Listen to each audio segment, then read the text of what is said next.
राजा रामचंद्र की जय। आइए आरती करेंगे, दीप प्रज्वलित कर लीजिए। आरती आरती दीप प्रज्वलित कर लेंगे। ओम चंद्रमा मन सो जात चिच्चो सूरजो बजायत श्रोत्राद्वाज प्राण मुखादग्नि रजायत। श्री बांके बिहारी लाल की जय। श्री बांके बिहारी तेरी आरती गाऊं।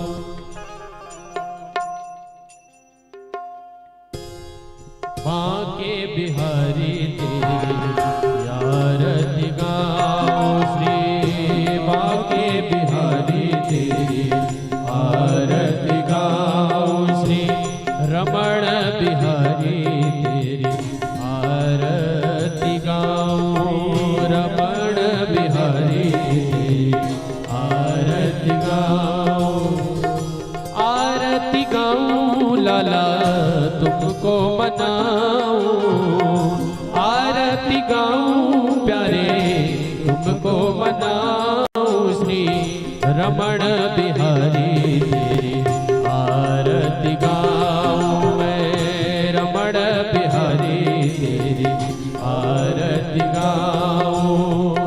मोर मुकुट प्यारे शीश पे सोहे। मोर मुकुट प्यारे शीश पे सोहे। प्यारी बंसी मेरो मन मोहे।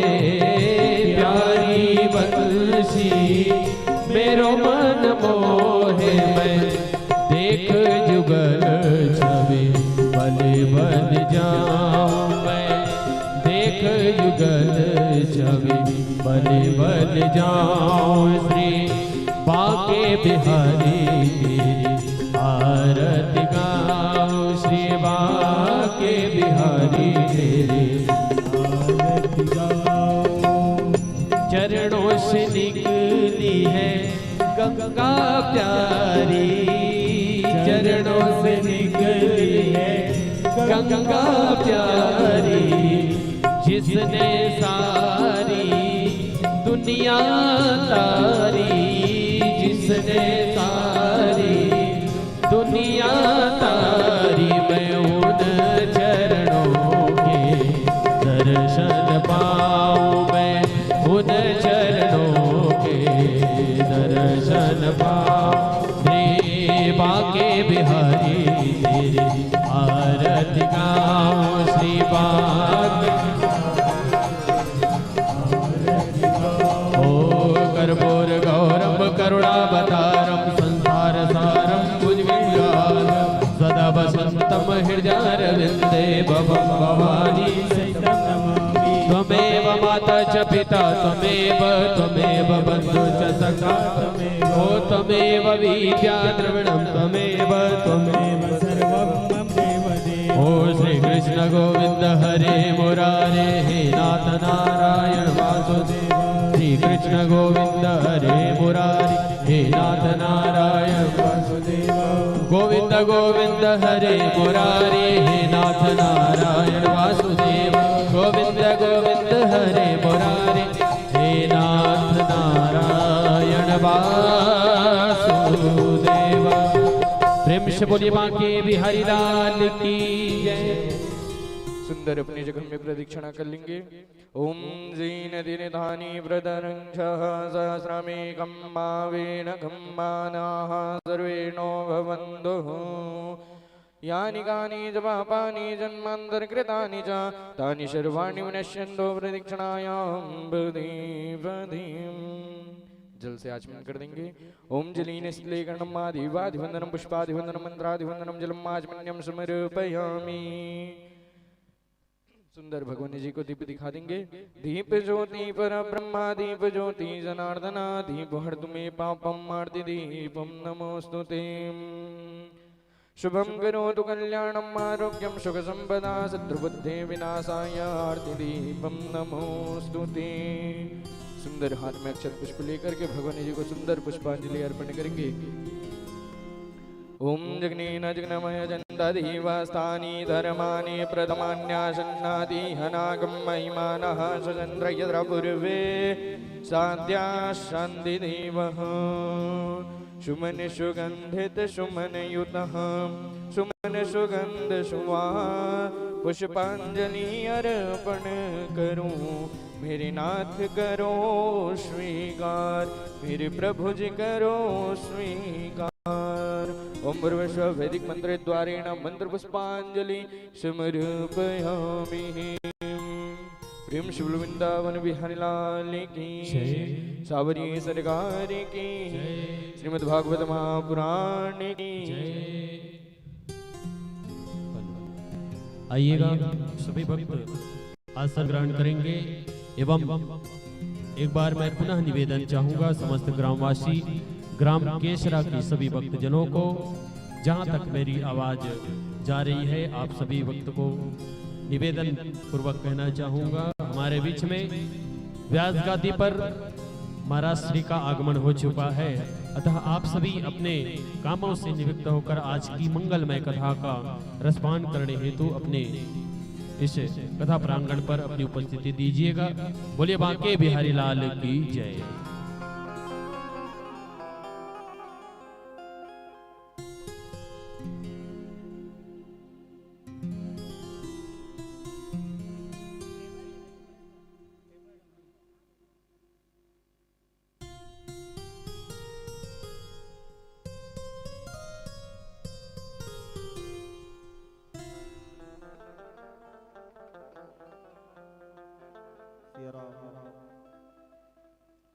सिया राम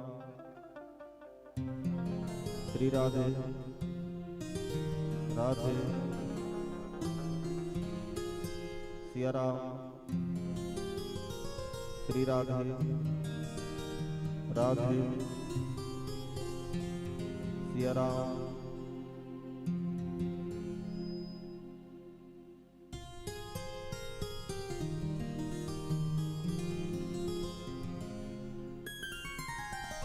स्वस्ति श्री गणेशाय नमः।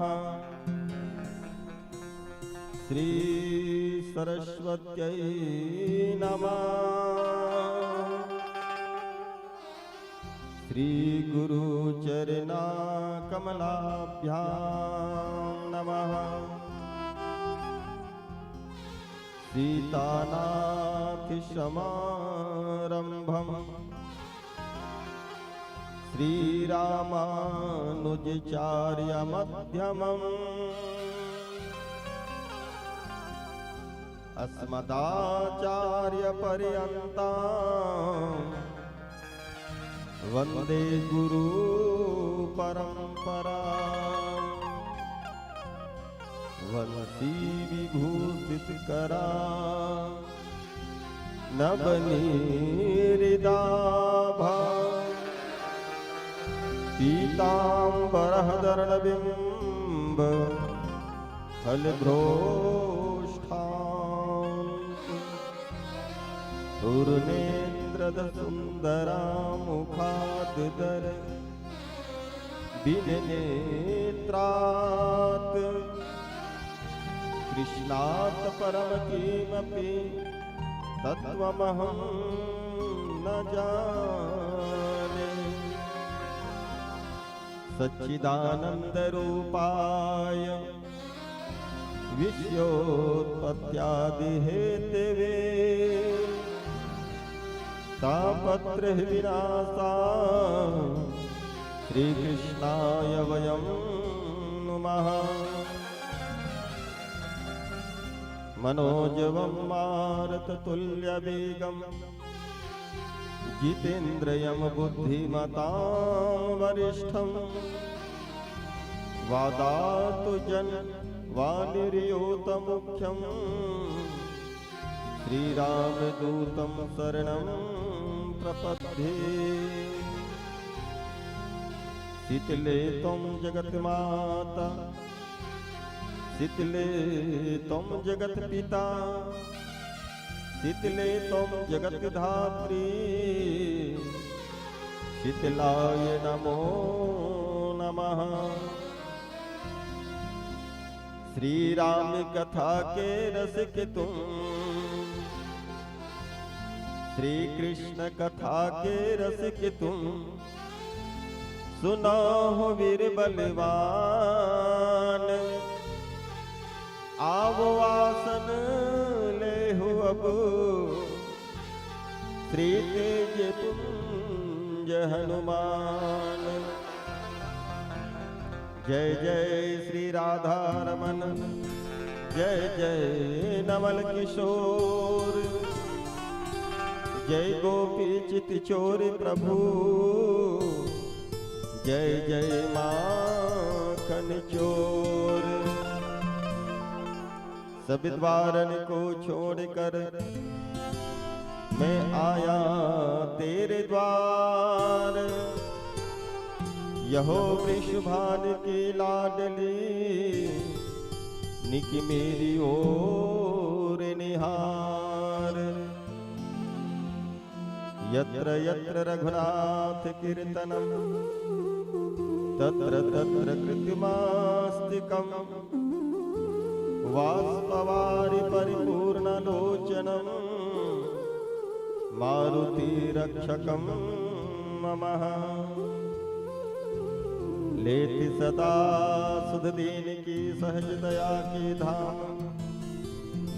जननी जनक इस दास के प्रभु, श्री सीताराम। बोलो श्री राधा कृष्ण भगवान की जय। श्रीमद् भागवत महापुराण की जय हो। श्री व्यास स्वामी सत्यदेव जी महाराज की जय हो। श्री शीतला मैया की जय हो। श्री हनुमान जी महाराज की जय हो। श्री गौरी शंकर भगवान की जय हो। अवहि सर्व देवी देवताओं की जय हो। समस्त ग्राम देवी देवताओं की जय। श्री सद्गुरुदेव स्वामी जी महाराज की जय। परम मंगलमय भागवत कथा रसिक वात्सल्य करुणामय भक्ति शक्ति स्वरूप माताओं बहनों, बड़े बुजुर्ग विद्वज्जन संत समाज, अन्य अन्य ग्रामों से पधारे सभी श्रोता समाज, अखिल ब्रह्मांड नायक आकारण वर्णालय रास रासेश्वर ब्रजेश्वर आनंद कंद सर्वेश्वर परास्पर भगवान श्री कृष्ण चंद्र एवं रास रासेश्वरी ब्रजेश्वरी वृषभान दुलारी जन जन की प्यारी ईश्वरी वल्लभा श्री श्यामाचू की आसीन कृपा, समस्त पितरों की शुभ आशीर्वाद प्रेरणा स्वरूप, पितरों की कल्याण निमित्त सुंदर भगवान श्री कृष्ण के वांग मूर्ति भूत स्वरूप श्रीमद् भागवत महापुराण की कथा पावन धराधाम केसरा में किया गया है, जिसकी आज कथा का तृतीय दिवस है। और तृतीय दिवस में तृतीय घाट में हम और आप बैठकर के भगवान की रसमय अमृतमय जो भुक्ति मुक्ति प्रदायिनी श्रीमद् भागवत महापुराण की कथा का रसास्वादन करने जा रहे हैं। यह कथा जिसकी निमित्त है स्वर्गीय श्री बिगारी निषाद जी, स्वर्गीय श्रीमती शुक्ली निषाद जी, स्वर्गीय श्रीमान कन्हैया निषाद जी, स्वर्गीय श्रीमान मानो निषाद, स्वर्गीय श्रीमती रजवंती निषाद, स्वर्गीय श्रीमान गोकुल निषाद, स्वर्गीय श्रीमती यशोदा निषाद, स्वर्गीय श्रीमती मंगनी भाई निषाद, स्वर्गीय श्रीमती लीला भाई निषाद, स्वर्गीय श्रीमती महत्री निषाद, स्वर्गीय श्रीमान परदेशी निषाद जी, स्वर्गीय श्रीमान नरोत्तम निषाद जी, स्वर्गीय श्रीमान गणपत निषाद जी, और जिसकी मुख्य आयोजन करता है श्रीमती किरण निषाद जी, श्रीमान नकुल निषाद जी, श्रीमती पूजा निषाद जी, श्रीमान सहदेव निषाद, श्रीमती धर्मत निषाद, श्री विशवा निषाद, श्री विशहु निषाद, रजनी निषाद, श्री बुधारू निषाद, श्रीमती लता निषाद, श्री विष्णु निषाद जी, श्रीमती गीता निषाद जी, श्री सागर निषाद जी, श्री मती संतोषी निषाद जी, श्री विश्वनाथ निषाद जी, श्री बीना निषाद जी, श्री वीरेंद्र विनीता निषाद जी, श्री पुरुषोत्तम पुष्पा निषाद जी, श्री रामेश्वर हेमिनी निषाद जी, श्री हेमंत कांति निषाद जी, श्री युगल किशोर धनेश्वरी निषाद जी एवं समस्त निषाद परिवार, समस्त ग्रामवासी की बहुमूल्य सहयोग स्वरूप सुंदर यह कथा का आयोजन किया गया है, जिसमें हम सब भगवान की कथा का रस आस्वादन करने के लिए यहाँ उपस्थित हैं। आइए आज की जो तृतीय दिवस है, तृतीय दिवस की कथा में प्रवेश करें, ज्ञान गंगा में गोता लगाएं, उनसे पूर्व सुंदर भगवान नाम संकीर्तन करें, संतों की आश्रय लें और संतों की आश्रय लेकर के, गुरुओं की आश्रय लेकर के सुंदर कथा की ओर अग्रसर होंगे। तो निवेदन है आप सभी से कि सुंदर हाथों से ताली की सेवा करते हुए और मुख में प्यारा प्यारा भजन गाते हुए बड़े भाव के साथ में कहेंगे। संतन के संग लागे रे हो तेरी अच्छी बनेगी,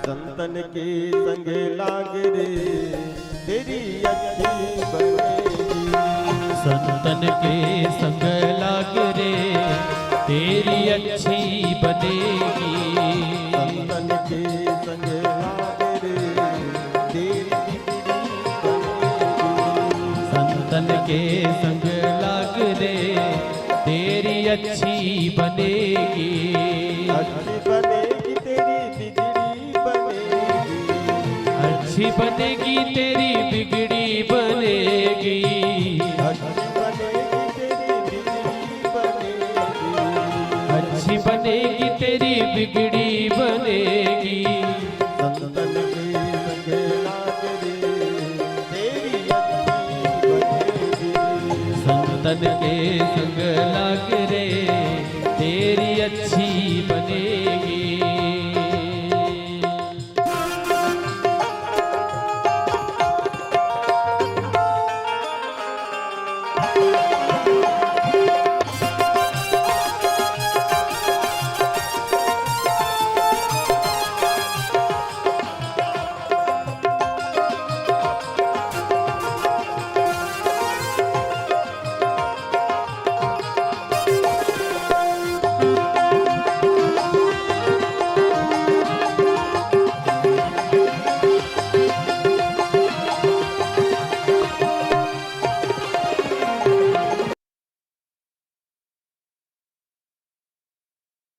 ध्रुव की बन गई प्रहलाद की बन गई, गुरु की बन गई प्रहलाद की बन गई, ध्रुव की बन गई प्रहलाद की बन गई, राम चरण अनुराग रे, राम चरण अनुराग रे तेरी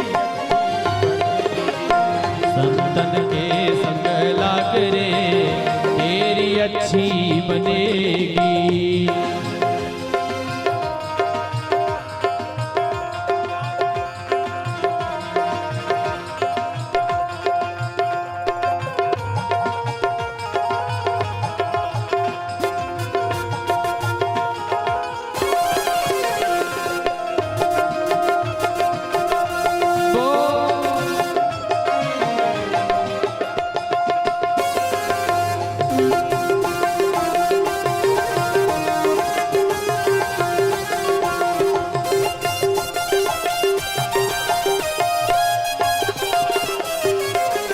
संतन कर संग पुण्य कमाई, संतन संग करी पुण्य कमाई, संतन कर संग पुण्य कमाई, संतन करी पुण्य कमाई, पुण्य कमाई हो पुण्य कमाई, पुण्य कमाई हो पुण्य कमाई, होई तेरो बड़े भाग रे, बड़ भाग रे तेरी अच्छी बनेगी, संतन के संग लाग रे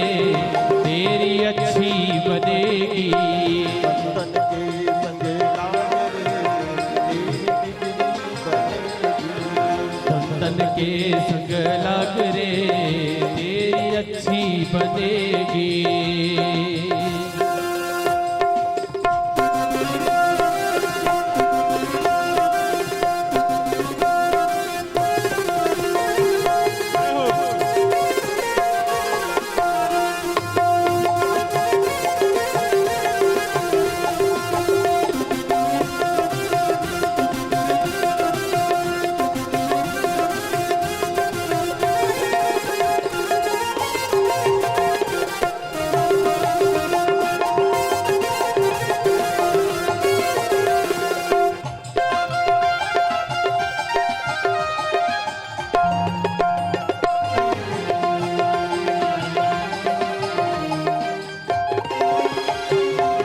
कहत कबीर सुनो भाई साधो, कहत कबीर सुनो भाई साधो, कहत कबीर सुनो भाई साधो, कहत कबीर सुनो भाई साधो, लाग सके तो लाग सके तो अब लाग रे संतन के संग लाग रे तेरी अच्छी बनेगी। संतन के संग लाग रे तेरी अच्छी बनेगी। अच्छी बनेगी तेरी बिगड़ी बनेगी, अच्छी बनेगी तेरी बिगड़ी बनेगी। संतन के संग लाग रे तेरी अच्छी बनेगी। संतन के संग लाग रे तेरी अच्छी बनेगी। संतन के संग लाग रे तेरी अच्छी बनेगी। तेरी बिगड़ी बनेगी तेरी अच्छी बनेगी, तेरी बिगड़ी बनेगी तेरी अच्छी बनेगी, तेरी बिगड़ी बनेगी तेरी अच्छी बनेगी, तेरी बिगड़ी हो तेरी बिगड़ी बनेगी।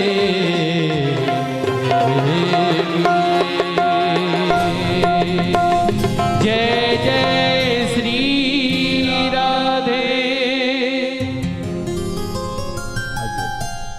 सुंदर गदगद होकर के कथा यात्रा करे, ज्ञान गंगा में गोता लगाए और सुंदर अपने जीवन की कल्याण करे, है ना। क्योंकि ये कथा क्या है? कथा जो जीवन की व्यथा को मिटा दे वही तो है कथा, है ना।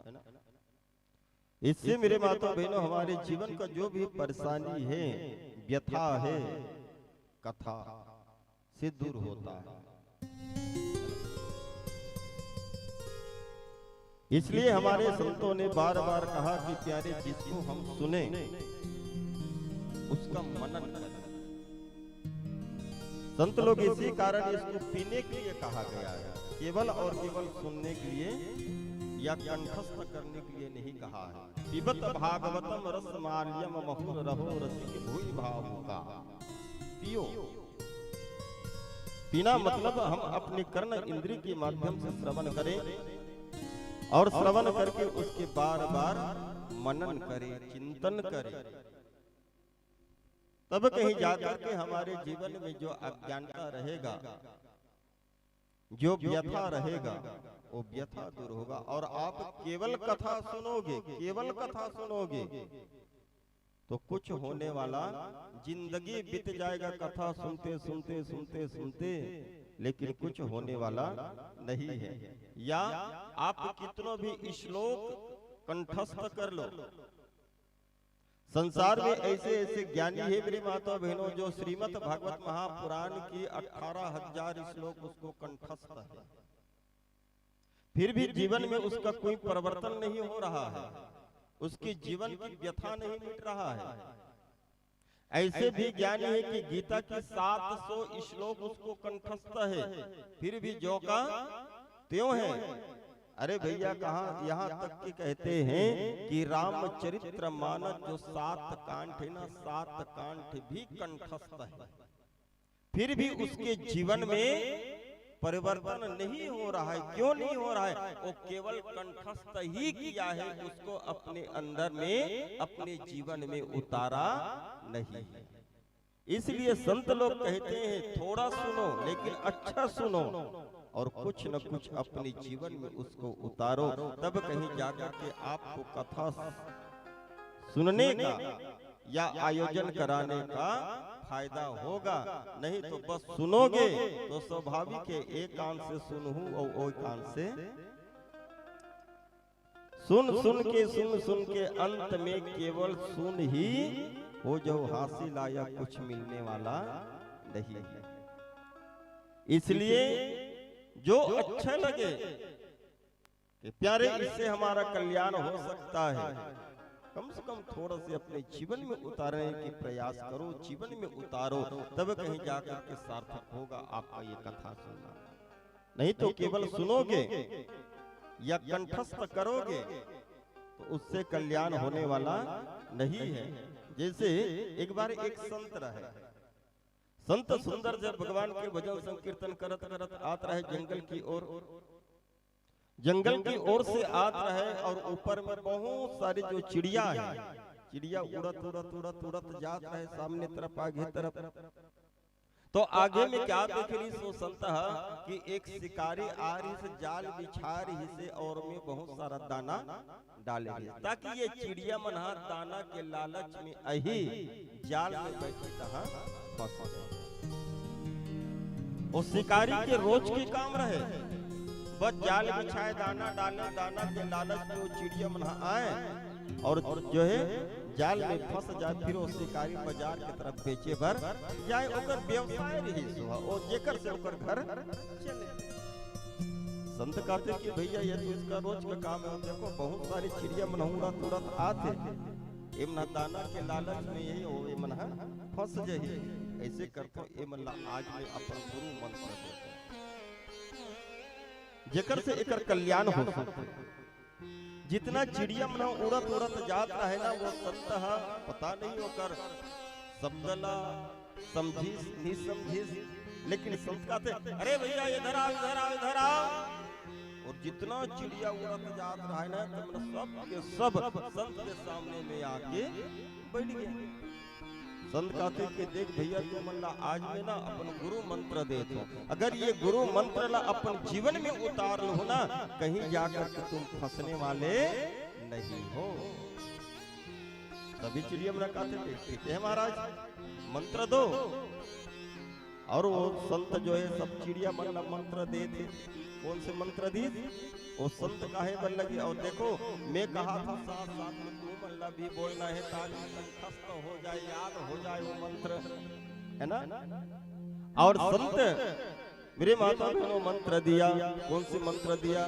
सब लोग बोलाई शिकारी आएगा, सब चिड़िया ना कहे शिकारी आएगा, जाल बिछाएगा, जाल बिछाएगा, दाना डालेगा, दाना डालेगा पर फंसना नहीं, है ना।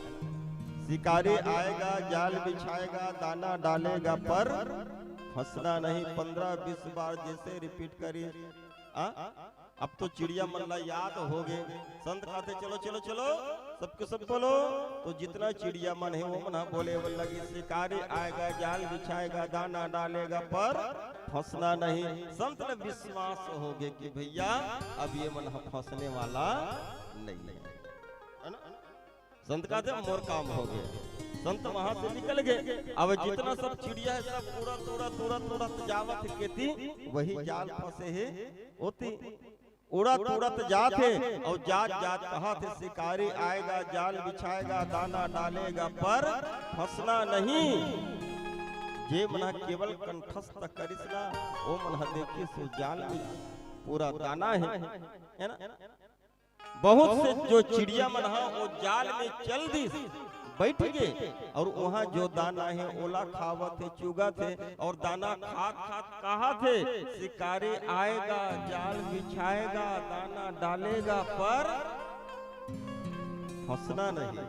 ओम न फंस गए, केवल याद करी, कंठस्थ करी, अपन जीवन में नहीं उतारी, सो न जाकर के जाल में फंस गए। लेकिन उस मंत्र को जिसने अपने जीवन में धारण किया, अपने जीवन में उतारा, मेरे माता बहनों, और जो दाना के लालच में नहीं गए और पेड़ के डाल में ही बैठा रहा, है ना।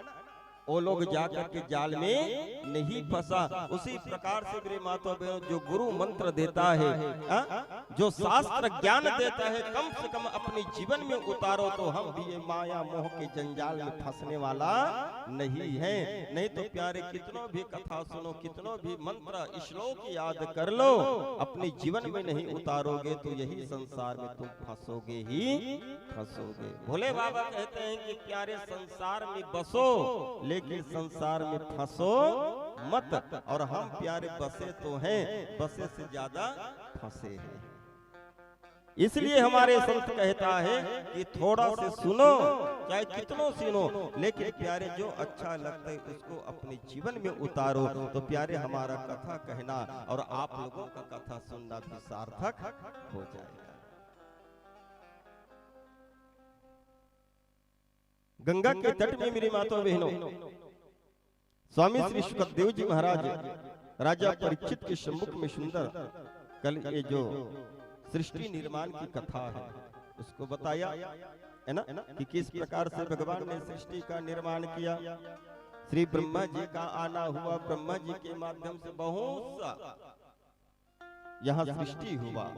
10 मानसिक पुत्र भी उत्पन्न किया, उतना में भी सृष्टि जो है विस्तार नहीं बढ़ा। तब मेरे माता बहनों, उसी के अंग से एक पुरुष और एक स्त्री का आना हुआ, जो हमारे आदि माता पिता कहलाए, मनु और माता सतरूपा। और उसी के से मेरे माता बहनों सुंदर मैथुन धर्म सृष्टि जो है प्रारंभ हुआ। तो इतना विस्तार हुआ है संसार।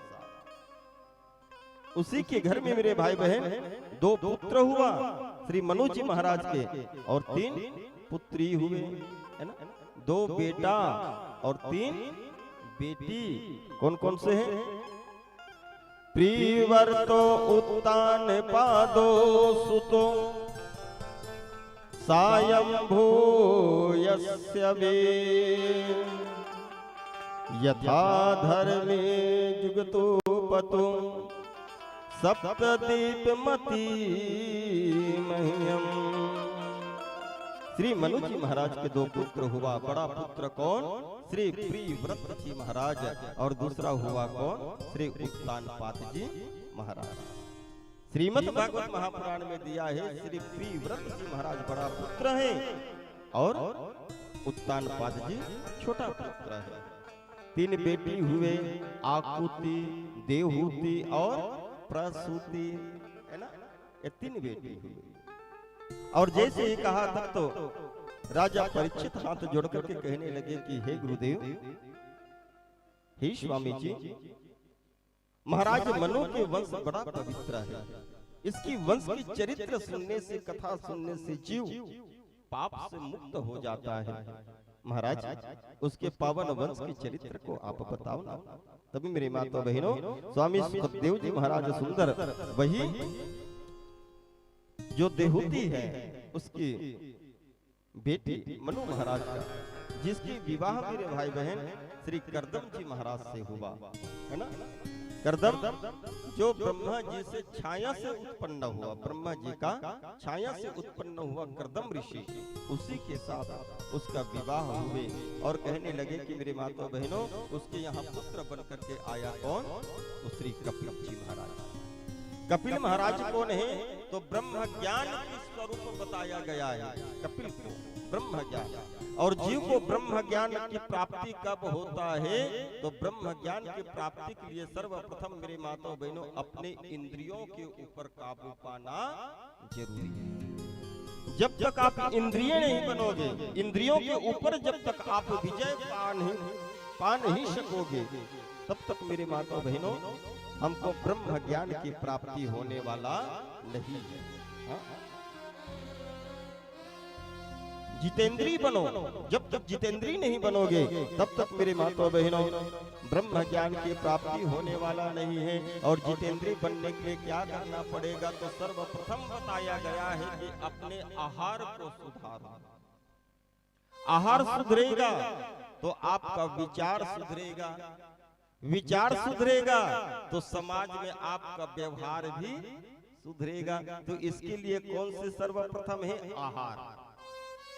कह भी गए ना, जैसे खाओ अन्न वैसे बनेगा मन, जैसे पियो पानी वैसे बोलो वाणी। पहले जमाना में मेरी माता बहन जो संत महात्मा होते थे जंगल में होता, जंगल में रहते और जंगल का जो फल खा खा करके अपना जीवन यापन करता था। ये फल क्या है? तो ये सतोगुणी है।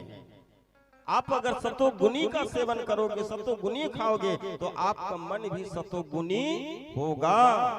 अगर तमोगुणी भोजन करोगे तो मन कहाँ से सतोगुणी होगा?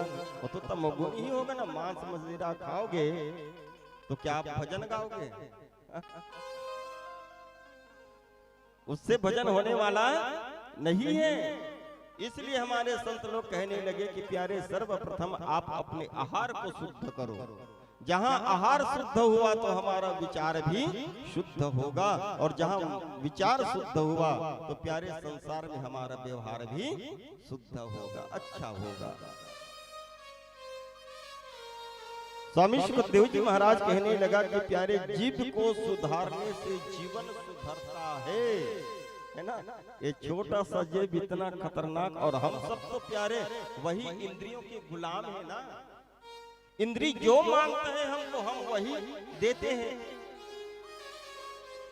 देखो मेरे माता बहनों, इस शरीर को क्या कहा गया? तो रथ कहा है, ठीक है। ये शरीर रथ है, इसका सारथी कौन है? तो जीव इसकी सारथी है। और ये 10 इंद्रियां हैं, ये 10 इंद्रियां मेरे माता बहनों इस जो है रथ की घोड़ा है ना। तो भैया, जो सारथी है 10 घोड़ा की लगाम उसके हाथ में रहेगा तो अपने हिसाब से वो ले जाएगा जिस रास्ते में जाना है। और कहीं ये सारथी का लगाम स्वयं घोड़ा के ऊपर रहे तो यहाँ तो 10 घोड़ा है ना, एक इधर जाएगा, एक उधर जाएगा, एक इधर जाएगा, तो बताओ ये रथ चलेगा क्या? नहीं, वही जगह रुक जाएगा, टूट जाएगा, ये चलने वाला नहीं है। इसलिए मेरे माता बहनों, आप अपने इंद्रियों में काबू करो। जो मांगे इंद्रियां उसको मत दो। और इसके लिए क्या करना पड़ेगा? तो किसी संत ने कहा, कृष्ण गोविंद गोपाल गाते चलो, है ना, भगवान की नाम। ये जो कपिल जो कर्दम ऋषि है, कर्दम ऋषि मेरे माता बहनों सरस्वती नदी के तट में एक सुंदर सा एक छोटा सा झोपड़ी बना करके रहता था। मेरे भाई बहन वहां इतना कठोर तप किया, इतना कठोर तप किए। कौन? तो ये कर्दम ऋषि। यहाँ तक कि मेरे भाई बहन उसके शरीर में पूरा बीम अर्थात भूरू जम गया था। केवल हड्डी का ही ढांचा बचा था उसका शरीर, इतना कठोर तप किया। ब्रह्मा जी बीच बीच में जा करके कहता था कि बेटा अब तप पूरा हो गया, भगवान का भजन खूब कर लिए, अब चलो गृहस्थ में प्रवेश करो। लेकिन मेरे माता बहनों, ब्रह्मा जी को कोई जवाब नहीं देता था, कुछ जवाब नहीं देता था। वो तो मस्त था भगवान के भजन में। ब्रह्मा जी एक दिन हताश हो गए। हताश होकर के भगवान नारायण के पास में जाते और भगवान नारायण के पास में जाकर के कहते कि भगवान, आप बोलते कि सृष्टि के विस्तार करो, लेकिन मैं जो पुत्र उत्पन्न करतो ना, वो तो आपके ही भक्त बन जाते, आपके ही तपस्या में लग जाते। तो ये सृष्टि के विस्तार कैसे हो ही? ऐसे करो ना प्रभु, आप जाओ कर्दम के पास में और कर्दम ला जा करके कहो कि भैया तुम गृहस्थ में प्रवेश करो, तो मुझे यकीन है प्रभु आपकी बात को वो नहीं टालेंगे।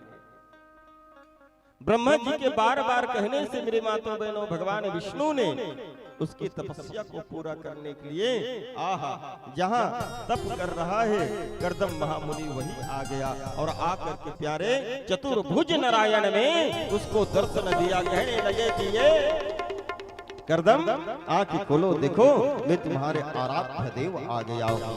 और जैसे ही देखा मेरे माता बहनों उसकी तपस्या को, भगवान ने कर्दम की तपस्या को देखा तो भगवान के आंखों से भी आंसू आके कहने लगे कि धन्य है बेटा, तूने इतना कठोर तप कर रहे हो, भगवान के आंखों से आंसू आ गए। ही मेरी माताओं बहनों, जो आंसू का बूंद गिरा है, कहते हैं कि प्यारे वही बिंदु सरवर के नाम से प्रसिद्ध हुआ है।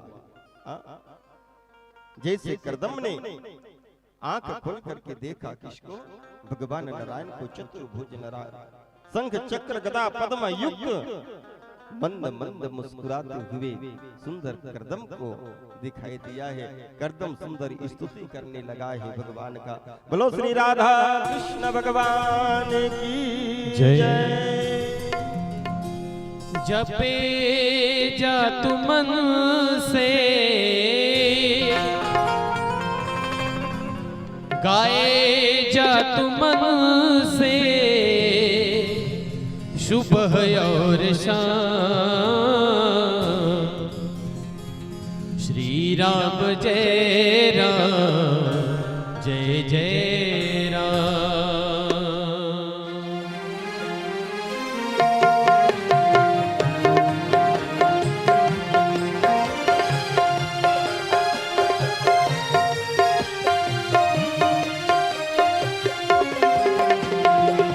श्री राम जय राम जय जय राम, श्री राम जय राम जय जय राम। जपे जा तू मन से, जपे जा तू मन से, गाए जा तू मुख से, गाए जा तू मुख से, सुबह और शाम श्री राम जय राम जय जय राम, श्री राम जय राम जय जय राम।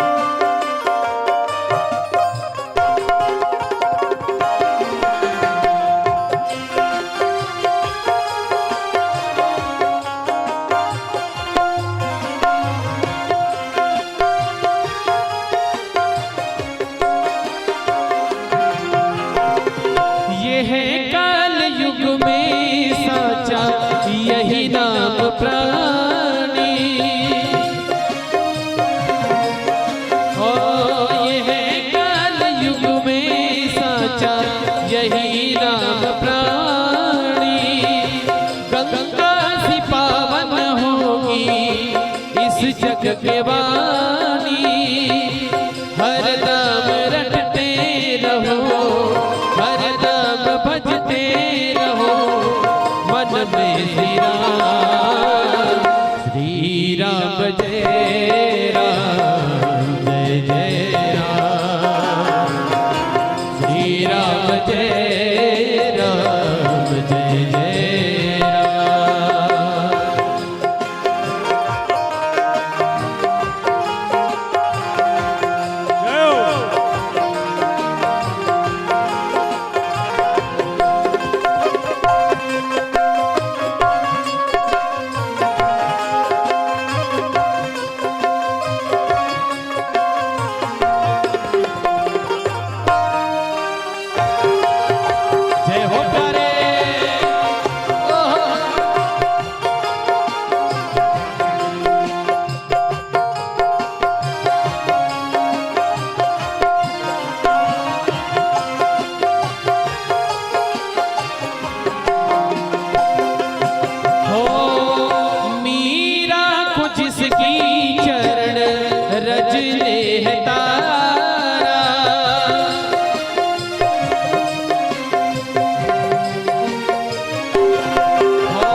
जय राम जय जय राम श्री राम जय राम जय जय राम।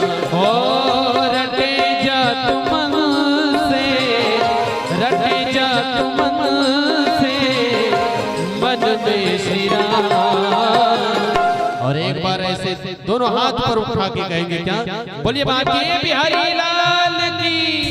और ताली की सेवा करते हुए आप लोग कहेंगे क्या, ओ श्री राम जय राम जय जय राम श्री राम जय राम जय जय राम श्री राम जय राम जय जय राम श्री राम जय राम जय जय राम। ओ जपे जात मन से जपे जात मन से गाए जात मन से गाए जात मन से मन में श्री राम। ओ श्री राम जय राम जय जय राम श्री राम जय राम जय जय राम श्री राम जय राम जय जय राम श्री राम जय राम जय जय राम। बोलो जय जय जय राम बोलो जय जय जय श्री राम बोलो जय जय जय श्री राम बोलो जय जय जय श्री राम जय जय श्री राधे। भगवान ने दर्शन दिया। मेरे माता बहनों कहते हैं कि करदम जी का लक्ष्य था कि मैं जब तक भगवान के दर्शन नहीं करूंगा आहा तब तक प्यारे मुझे आनंद की अनुभूति नहीं। उसने लक्ष्य बनाया था कि मैं भगवान का दर्शन करूंगा। और वास्तव में मेरे माता बहनों हम सबका भी एक लक्ष्य होना चाहिए। और जब तक जीवन में लक्ष्य नहीं होगा ना तो बिना पतवार का ही पता नहीं तुम कहां जा रहे हो, है ना। इसलिए हर कोई एक लक्ष्य बनाना चाहिए और लक्ष्य बना करके चलोगे तो कहते हैं भगवान भी उसमें आपका सहयोग करेगा, है ना। तो मेरे भाई बहन जीव मात्र का केवल एक लक्ष्य है। कौन सी लक्ष्य? तो वो है भगवत प्राप्ति का लक्ष्य, मोक्ष के लक्ष्य। और इसी लक्ष्य को पाने के लिए बड़े बड़े संत मेरे माता बहनों तपस्या कर रहा है, जप कर रहा है, तप कर रहा है, योग कर रहा है। किस लिए कर रहा है? ताकि प्यारे हमको भी मोक्ष की प्राप्ति हो जाए। और यही लक्ष्य बना करके मेरे माता बहनों ये जो करदम है भगवान की तपस्या किया तो भगवान ने उसकी लक्ष्य को भी पूरा किया, आकर के दर्शन दिया। और जैसे दर्शन किया आहा सुंदर स्तुति किए है करदम महामुनि। और जैसे स्तुति करने के बाद में भगवान कहने लगे कि करदम देखो भैया ये तुम्हारे पिताजी बार बार तुम्हारे पास में आकर के बोलते हैं कि शादी करो शादी करो, तो तुम्हारे पिताजी की बात क्यों नहीं मान रहे हो? शादी कर लो। करदम जी कहने लगे कि भगवान आपके दर्शन करने के बाद अगर हम जो है लौकिक सुख के पीछे भागे तो इससे बड़ा मूर्खता की बात और क्या है। जब भगवान की दर्शन हो जाए और संसारिक सुख के पीछे भागे तो सबसे बड़ा मूर्खता की बात है ना भैया। भगवान के दर्शन के बाद में लौकिक नहीं बल्कि वो तो जीव अलौकिक सुख की प्राप्ति करना चाहता है, अध्यात्म सुख की प्राप्ति करना चाहता है। और प्रभु आप बोल रहे हो कि गृहस्थ में जाओ, गृहस्थ बसाओ। कहने लगे कि प्रभु ऐसे संसार के सुख तो गटर के कीड़ा भी सुख भोगते हैं, अगर वैसे सुख हम भोगे तो उसमें और हमें अंतर ही क्या होगा। जो सुख गटर के कीड़ा भोग रहे हैं और वही सुख भगवान के दर्शन करने के बाद में हम भोगेंगे तो प्यारे ये मतलब क्या हुआ हजारों वर्ष की तपस्या करने का। तो कहने लगे कि प्यारे तुम्हारे पिताजी तो सृष्टि का विस्तार करना चाहता है, वो भी तो तुम्हारा धर्म है अपने पिता का बात मानना, क्यों नहीं मान रहे हो? भगवान जैसे कहा तो कर्दम ऋषि कहने लगे कि ठीक है प्रभु, आप बार बार कह रहे हो ना शादी करने के लिए, मैं शादी करूंगा, है ना, शादी करूंगा, लेकिन मेरा एक शर्त है प्रभु। भगवान कहने लगे कौन सी शर्त है? कहने लगे कि देखो प्रभु, मैं विवाह करूंगा, शादी करूंगा मैं, लेकिन पुत्र के रूप में आपको मुझे मेरे घर में आना पड़ेगा। आप मेरे यहाँ बेटा बन करके आओगे, तब मैं कहीं जाकर के शादी करूंगा। भगवान मुस्कुराए लगे इसके बारे, जो जगत के पिता है वो जगत के पिता लते अपन बेटा बनाना चाहता, लेकिन मेरे भाई बहन भक्त की भाव में तो, भक्त की अधीन में तो भगवान होता है ना। भगवान कहने लगे कि ठीक है तुम शादी करो, मैं तुम्हारे यहाँ बेटा बन करके आऊंगा, है ना। भगवान ने वरदान दिया, लेकिन कहने लगे कि देखो प्यारे, मैं आता कहाँ हूँ जिसके नौधा भक्ति पूरा होता है। मतलब यही है कि मैं तुम्हारे यहाँ बेटा बन करके आऊंगा कब? जब तुम्हारे 9 कन्या होंगे तब। और 10वां नंबर में प्यारे, मैं तुम्हारे यहाँ पुत्र बन करके आऊंगा। कर्दम कहने लगे कि प्रभु कोई बात नहीं, 10 या 12 बेटी के बाद में अगर आप आना चाहो फिर मुझे स्वीकार है, लेकिन आपको मेरे यहाँ पुत्र बन करके आना पड़ेगा। और जैसे ही कहा तब कहने लगे कि देखो भैया, तुम्हारे शादी होगा किसके साथ? तो मनु शत्रुपा की बेटी जो देहूती है, उस देहूती के साथ में तुम्हें विवाह कर लेना। तुम्हारा 10 पुत्री आएंगे, 9 बेटी आएंगे, और प्यारे 10वां नंबर में मैं तुम्हारे यहाँ बेटा बन करके आऊंगा। पूरा बता दिया भगवान, जो है अंतर ध्यान हो गया। और जो एक कर्दम अपने कुटिया में आकर के मेरे माता बहनों विचार करने लगा है कि शादी करना मतलब संसार में बसना है ना, संसार में बसना है। वो कहते ना, संसार में बसो पर फंसो मत। हम लोग फंस गए हैं, लेकिन संत लोग कहते हैं कि प्यारे, अगर जीवन में 2 बात को आप हमेशा याद रखोगे ना, तो इस संसार में बसे रहोगे लेकिन फंसोगे नहीं। केवल 2 ही बात आप अपने जीवन में गांठ जोड़ करके, बांध करके रख लो, तो आप इस संसार में बसोगे लेकिन फंसोगे नहीं। और वो बात कौन सी है? तो कहने लगे, 2 बातन को भूल मत, जो चाहो कल्याण, नारायण की मौत को दूजे श्री भगवान। जीवन में केवल 2 को याद रखो, एक है काल और दूसरा है भगवान, है ना। ये 2 है, एक है काल को, मृत्यु को, और दूसरा है भगवान को। अब ये बताओ, अगर दोनों है काल और भगवान, और दोनों में से कोई एक न भूलना पड़े, तब काला भूलना चाहिए। संत कहा थे 2 ला याद करो, हमेशा याद करो, एक काल को और दूसरे भगवान को। अगर काल और भगवान में से एक न भूलना है तो कौन न भूलना चाहिए? काल न कि भगवान न? काल न? अच्छा, लेकिन मैं यह कहा तो काल न नहीं, भगवान न भूल जाओ। कैसे कहा? काबर, जब काल के समय आई ना, तो भगवान के नाम एकाएक मुख में दुख आते, कष्ट आते, तो एकाएक भगवान के नाम मुख में आ जाते नहीं। जब काल का समय आएगा, कोई विपत्ति आता है, कोई कष्ट दुख आता है, तो मेरे माता बहनों एकाएक हमारा मुख में भगवान का नाम भी आ जाता है। एक बार भगवान के नाम को भूल जाओ, लेकिन प्यारे काल को मत भूलो, क्योंकि ये काल एक दिन सबको ही स्वीकार करना पड़ेगा। और वास्तव में जहाँ काल याद आते हैं मेरे माता बहनों, जीवन में वैराग्य आ जाता है। नहीं तो प्रैक्टिकल देख लो, अगर काकरो यहाँ अर्थी निकलते घर पोही की जब निकलते, और जब पोही की निकलते ना अर्थीला, वो समय जब परिवार के न रोते, बिलखते, चिल्लाते, होकर खड़े रह बिना ना चाहते हुए भी आंख से आंसू निकल गए। ये दुनिया असत्य लगते, वो समय ये विचार आते कि वास्तविक में ये हाल में चले जो तो काय करे। एक मेरे माता बहनों जीवन में वैराग्य आ जाता है जब हम मौत को देखते हैं।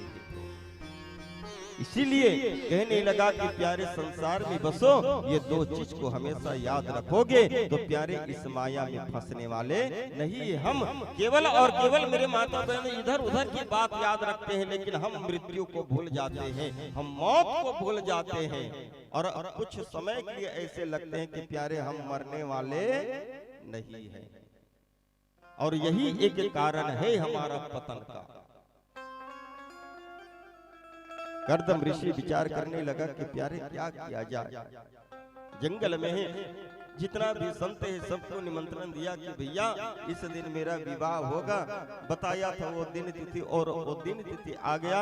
और जैसे मनु महाराज माता शत्रुपा अपने पूरे दलबल के साथ में माता देहूति को लेकर के आए हैं, और आकर के मेरी माता बहनों सुंदर से उसकी विवाह हुआ कर्दम ऋषि के साथ में। और कर्दम ऋषि के साथ में विवाह हुआ। माता शत्रुपा सुंदर से उसको ज्ञान दिए, और ज्ञान दे करके राजा रानी सुंदर अपने महल को चला गया पूरे सेनाओं के साथ में। और आश्रम में बचा सिर्फ दो, कौन? देहूति और कर्दम, दो ही बचा है। और जैसे ही विवाह की रात्रि है मेरी माता बहनों, प्रथम मिलन की रात्रि है, घूंघट आड़ करके बैठी थी वो देहूति मैया। कर्दम ऋषि गया। कर्दम ऋषि जाकर के जैसे ही घूंघट उठा करके देखे उसके मुख को, मुखार बिंद को, तो इतना सुंदर, इतना सुंदर, इतना सुंदर कि पूछो ही मत। इतना सुंदर था, मान के चलो कि सूर्य के समान मेरी माता बहनों उसका जो मुखार बिंद चमक रहा था, इतना सुंदर। और भक्त लोगों की भाव होते हैं, जहाँ सुंदरता देखता है तो भगवान को जो है धन्यवाद देता है। विचार करने लगा कौन? वो कर्दम महामुनि कहने लगे कि प्रभु आपका बनाया हुआ इंसान इतना सुंदर है, तो हे श्याम सुंदर आप कितने सुंदर बन गए। देखो हम राह चलते अगर किसी सुंदरता में आसक्त हो रहे हैं तो सीधा ही मेरी माता बहनों अपने मन को मोड़ लो इस भगवान के ऊपर, कहो कि प्रभु आपका बनाया हुआ ये इंसान इतना सुंदर है, तो हे श्याम सुंदर आप कितने सुंदर होंगे। प्यारे हम ये जो चित्र बनाया है, चित्र बना है, इस चित्र को देख करके कहते हैं अरे बहुत सुंदर पेंटिंग किया है, बहुत सुंदर चित्र बनाया है। हम उसको देखते हैं, लेकिन प्यारे उसको बनाने वाले जो चित्रकार हैं उसके बारे में नहीं सोचते। प्यारे देखो कितना सुंदर ये चित्र बनाया है, हम इसको को देखते हैं लेकिन इसको बनाने वाले को नहीं देखते। हम ये संसार को देखते हैं, लेकिन संसार को इतना सुंदर बनाने वाले मेरे श्याम सुंदर को कोई नहीं देखते हैं। मेरे भाई बहन जो कश्मीर है और कश्मीर की सुंदरता को देखने के लिए लोग जाते हैं, उसके दीवाना हो जाते हैं, कहते हैं अरे इतना सुंदर, इतना सुंदर। लेकिन कश्मीर को बनाने वाला मेरा श्याम सुंदर कितना सुंदर होगा, मेरे बात तो नहीं सोचता। एक तो गाना निकलते हबे ना, सुंदर से एक गाना, तुझे देख कर जग वालों पर यकीन नहीं तब होगा, जिसकी रचना इतनी सुंदर वो कितना सुंदर होगा, वो कितना सुंदर होगा। अगर उसके बारे में हम सोचेंगे तो हमारा ये मन बिगड़ने वाला नहीं है। बोलो श्री राधा कृष्ण भगवान की जय, बोले बाके बिहारी लाल की जय। ओ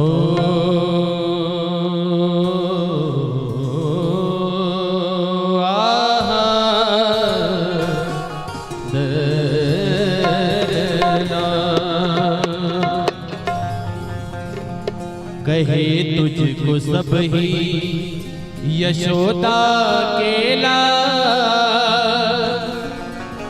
हो मीरा के श्याम, हो राधा के श्याम।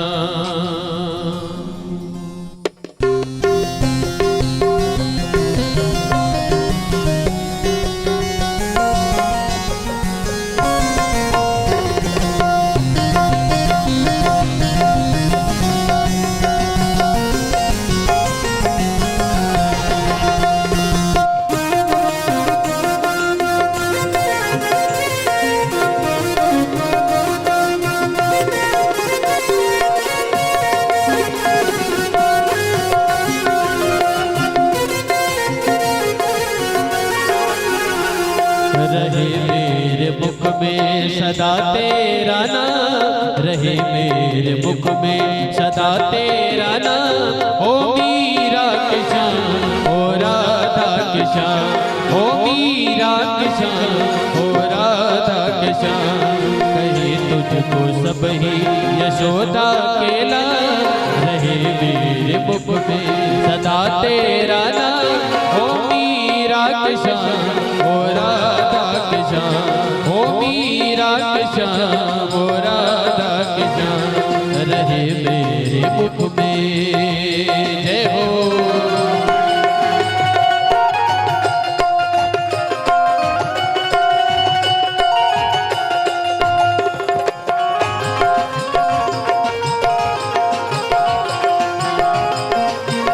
सभी मीठी मीठी ताली की सेवा करते हुए जय हो।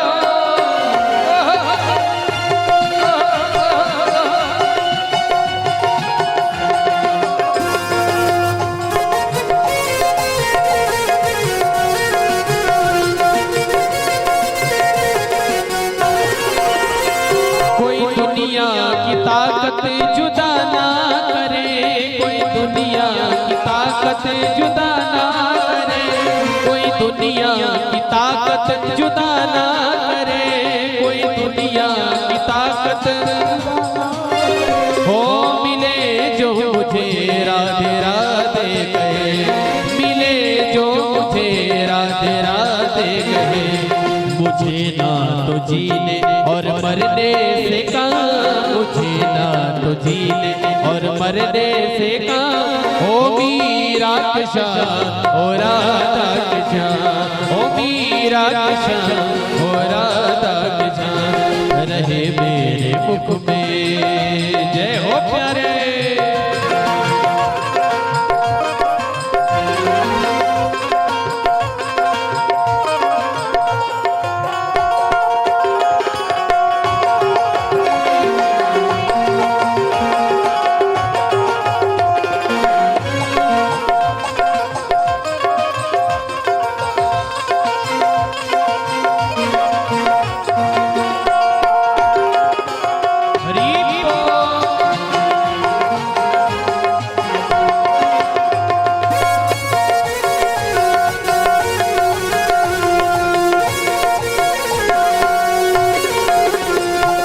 नजरों ने तेरी दिलाशा दिया, नजरों ने तेरी दिलाशा दिया, मुझे अपना तू ही बना ही लिया, मुझे अपना तू ही बना ही लिया।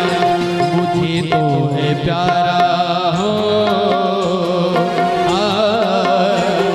मुझे तो है प्यारा सदा तेरा नाम, मुझे तो है प्यारा सदा तेरा नाम। ओ मीरा के श्याम, ओ राधा के श्याम, ओ मीरा के श्याम, ओ राधा के श्याम। रहे मेरे मुख में सदा तेरा नाम, रहे मेरे मुख में सदा तेरा नाम। ओ मीरा के श्याम, ओ राधा के श्याम, ओ मीरा के श्याम, ओ राधा, ओ मीरा के श्याम, ओ राधा, मीरा के श्याम, ओ राधा, राधा राधा राधा राधा राधा राधा राधा राधा राधा राधा राधा राधा राधा, ओ राधा राधा राधा राधा राधा राधा राधा राधा राधा राधा राधा राधा। और